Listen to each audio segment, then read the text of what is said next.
আজ সকালে supreme court জানিয়েছেন যে শান্তিপূর্ণ মিছিলের ওপর কোনো রকম অত্যাচার, কোনো রকম লাঠিচার্জ কিছু করা যাবে না। আজ সেক্টর 5-এ কিন্তু মিছিল শুরু হয়ে গিয়েছে। ঠিক সন্ধে 6টা থেকে আজ মিছিলের হওয়ার কথা। আমার শহর তোমার শহর, আমার শহর তোমার শহর, আমার শহর তোমার শহর। আপনি কি সেক্টর 5-এ কর্মী? হ্যাঁ, আমি মিডিয়া সিটি। যদি আমি অফিস কেন্দ্রিক বলি, সেখানে আপনি কি সিকিউর? হ্যাঁ, অফিসে ডেফিনেটলি সিকিউর। আমাদের অফিসের অ্যাম্বিয়েন্স তাই বলে, কিন্তু আজকের এইটা তো শুধুমাত্র আমাদের নিজেদের অফিসকে নিয়ে ভাবলে হবে না। ইটস আ মানে লার্জার কজ, এবং দুনিয়ার প্রত্যেকটা অফিস, প্রত্যেকটা বাড়ি, প্রত্যেকটা জায়গা, কাজের জায়গা যাতে সিকিউর হয়, সেই জন্যই এটা একটা নজির তৈরি করার প্রচেষ্টাই এই চেষ্টা আজকে। সেক্টর 5 সারা রাত জেগে থাকে। রাজ্য সরকারের যে প্রস্তাব রাত্রে মেয়েদের ডিউটি কম করতে হবে, এটাকে আপনি কিভাবে দেখছেন? দেখুন, এইটা ডিপেন্ড করছে যে আমরা কিভাবে রাতে মানে মেয়েদের কাজ রাতে বন্ধ করে দেওয়াটা একেবারেই মানে যেখানে সবাই গোটা সেক্টর 5 জেগে থাকছে, সেখানে মেয়েরাও রাত্রে জেগে কাজ করছে। কাজেই আমরা তো আমাদের মানে মেয়েরা সব প্রচেষ্টা করছে। আজকে এখানে দেখতে পাচ্ছেন মেয়েরা শুধু এখানে নেই, সব ছেলেরাও হাতে হাত দিয়ে এগিয়ে আসছে। তো সবাই মিলে এই প্রচেষ্টাটাকে সাফল্যমণ্ডিত করে তুলি না, দেখি না কোথায় গিয়ে পৌঁছাই আমরা। দেখতে পাচ্ছি এখানকার ছবিটা, এখানে কিন্তু সবাই রাস্তায় নামেননি। সেক্টর 5 কার্যত দ্বিধা বিভক্ত, সেই অর্থে বলা যায় যে একটা বড় অংশকে আমরা দেখছি সেক্টর 5-এর যারা রাস্তায় নেমেছে জাস্টিসের দাবিতে, কিন্তু অনেকেই আছেন যারা পাশ কাটিয়ে যেতে চাইছেন, যারা রাস্তার একদম সাইড দিয়ে বেরিয়ে যেতে চাইছেন। তাদের কারোর কাছে আমি জিজ্ঞাসা করব যে তারা, হ্যাঁ, হ্যালো ম্যাডাম, আপনি মিছিলে হাঁটছেন না? না, মানে আপনি কি জাস্টিস চান না? আমি জাস্টিস নিশ্চয়ই চাই, কিন্তু আমার বাড়িটা অনেক দূর। অ্যাকচুয়ালি আমার বাড়িটা অনেক দূর। আমি মানে বিচার চান, সত্যি চান শাস্তি হোক, কিন্তু তাও মিছিলে হাঁটছেন না, এই লজিকটা আমি একটু বুঝতে চাইছি। আমার অ্যাকচুয়ালি, আমি তো ওটাই বলছি যে আমার অ্যাকচুয়ালি অনেকটা দূরে বাড়ি, বারাসাতের ইন্টেরিয়ারে। আমাদের লোকাল যে এখানে হয়েছিল সেখানে আমি মানে অংশগ্রহণ করেছিলাম, কিন্তু আজকেও ইচ্ছে ছিল, কিন্তু আজকে কিছু এমার্জেন্সি আছে বলে। আরো একজন দাঁড়িয়ে রয়েছেন, আমি তার কাছেও জানতে চাইবো যে আপনি সেক্টর 5-এর কর্মী? অফিস থেকে বেরিয়েছি আর কি।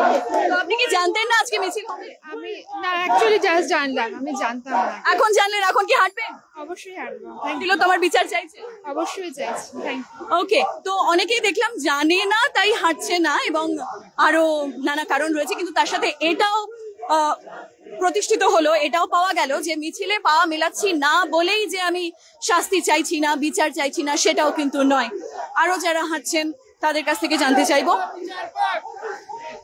নমস্কার,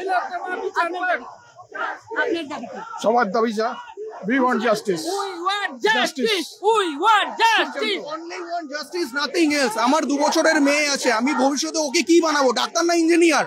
কোথায় যাবে ও? ডাক্তার হয়ে এই হবে? কোথায় যাবে? তারপরে we are clueless. Safety matters. আজই সুপ্রিম কোর্টের থেকে জানানো হয়েছে যে চিকিৎসা ক্ষেত্রে সিকিউরিটিটা আরো জোরদার করতে হবে। তো আপনার কি মনে হয় শুধু চিকিৎসা ক্ষেত্রে সেটা দরকার? সিকিউরিটি জোরদার করে হবেটা কি? যদি ম্যানেজমেন্ট ঠিক না হয়, সেখানে সিকিউরিটি কোথায়? অপারেশন থিয়েটারে থাকতে পারবে না। সেমিনার হলে যখন মিটিং চলে, সেখানে সিকিউরিটি থাকবে না, সেখানে ম্যানেজমেন্ট থাকবে। ওদেরকে আগে চেঞ্জ করতে হবে, ওদেরকে আগে স্যাক্রিফাইস করতে হবে, ওদেরকে কনসিডার করতে হবে, দেন সিকিউরিটির উপরে ইয়ে হবে। আমার মনে হয় যেটা করেছে definitely it's a big step, but definitely ম্যানেজমেন্টের উপরে অনেক কাজ করা বাকি আছে। আপনি কোন অফিসে? আমি এমওএলএটি ইন্ডিয়া প্রাইভেট লিমিটেড। সেখানে মেয়েদের জন্য স্পেশাল কিছু ব্যবস্থা রয়েছে? ওখানে ফুল রুলস এন্ড রেগুলেশন আছে কোম্পানির তরফে, এবং সেটাকে একটা রুলস এন্ড রেগুলেশন আনা হয়েছে, এবং সেটা স্ট্রিক্টলি পালন করা হয়। তার জন্য 3টে কমিটি আছে, তারা কন্টিনিউয়াসলি লুক আফটার করছে এবং কন্টিনিউয়াসলি ওরা মনিটর করে, এবং কন্টিনিউয়াসলি আমাদের মিটিং হয় প্রতি মাসে, উইকলি একটা রিপোর্ট হয়, যাতে সবাই বুঝতে পারে যে আমাদের কিছু অ্যাওয়ার থাকে যে আমরা কি করা উচিত, আমরা কিভাবে চলা উচিত। যদি বাই চান্স কেউ কিছু হয়, তাহলে কার কাছে যাবে, সে কি করবে, সে কার কাছে পাঠাবে, সমস্ত কিছু রুটম্যাপ বানানো আছে। এবং প্রশ্ন যে রাজ্য সরকারের তরফ থেকে প্রস্তাব দেওয়া হয়েছে যে রাতে মেয়েদের ডিউটি একটু কম করলে কেমন হয়, এইটাকে আপনারা কিভাবে দেখেন? এটা আমি একেবারেই সাপোর্ট করি না। আনসেফ মানে আনসেফ, সেটা রাতে দিনে। আর আমরা জানি ছেলে মেয়ের মনে কোনো ভ্যারেন নেই, তাহলে মেয়েদের তো রেস্ট্রিক্ট করে দেওয়া হচ্ছে যে তোমরা এটা করতে পারো না। তাহলে gender equality, exactly gender equality মানে আমরা জানি ছেলে যেমন মেয়ে কি মেয়েদেরকে বলুন রাত্রিরে কাজ না করতে, this is what your question is, right? না তো দেখুন, I work for a company which is called TP. আমাদের গাড়িতে বিপ্রো বলুন, টিপি বলুন, they give escorts. Ladies are allowed to work at night. The main thing is the mentality of guys, the mentality of men. Being a man, I will say all men are dog. Being a man, I will say this. That needs to change.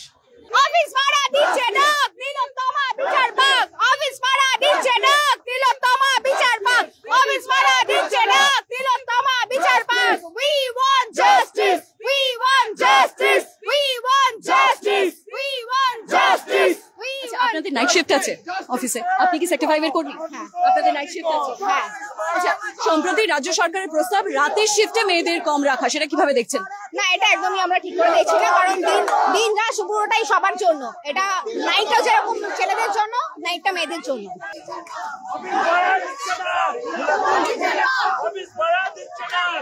দেখতে পাচ্ছেন তিলোত্তমার এই মুহূর্তের ছবি, তিলোত্তমার একটা অংশ sector 5।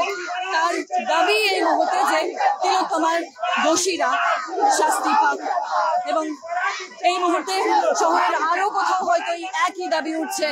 লড়াই করতে হবে, লড়াই করে আমাদের অধিকার নিয়ে নিতে হবে, এটাই দাবি। এবং স্বাধীনভাবে বাঁচার যে অধিকার, যেখানে খুশি যেতে পারি, যা খুশি করতে পারি, সেই স্বর সরগ্রাম আরো তুলছে। এবং সেটা কতদূর পৌঁছায়, যেখানে পৌঁছানোর সেই অবধি পৌঁছায় কিনা সেটাও দেখার।